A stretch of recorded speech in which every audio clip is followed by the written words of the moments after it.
आज सकाळी-सकाळी ना मुलं शाळेत गेल्यावर लगेचच रांगोळी वगैरे काढून मी घरातले कामाला लागले आणि आता घरासमोर ना भरपूर असं हे गवत वाढलेलं आहे बघा.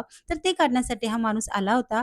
आता पाऊस तरी एवढा-एवढासाच पडलाय, पण गवत बघा केवढा वाढलाय. आपल्या आयुष्यात सुद्धा असंच असतं नाही का? कधी-कधी आपल्याही आयुष्यात या गवताप्रमाणेच ना अडचणी वाढतच जातात. त्यावेळी आपण सुद्धा ना एक-एक करून सगळं कापत पुढे जायचं. रस्ता साफ व्हायची वाट नाही बघत बसायची. त्यावेळी आपला रस्ता आपण स्वतः बनवायचा. तर असं तर एक गवत कापल्यानंतर सगळा हा कचरा सगळीकडे पसरला होता. तर आता संध्याकाळी मला वेळ मिळाला तेव्हा हे मी सगळं साफ केलं. आता पावसाचं सुद्धा वातावरण झालं होतं. म्हणून म्हटलं पाऊस पडायच्या आतच हे सगळं तिकडे एका कडेला लावून द्यावं आणि आता हे सगळं स्वच्छ करायला एक 15 ते 20 मिनिटं तरी लागली. आता चहाचं टायमिंग झालं होतं, पण नेमकं आज सकाळी ना दूधच आणलं नव्हतं, कारण आज पावसामुळे मी वॉकिंगलाच गेले नव्हते.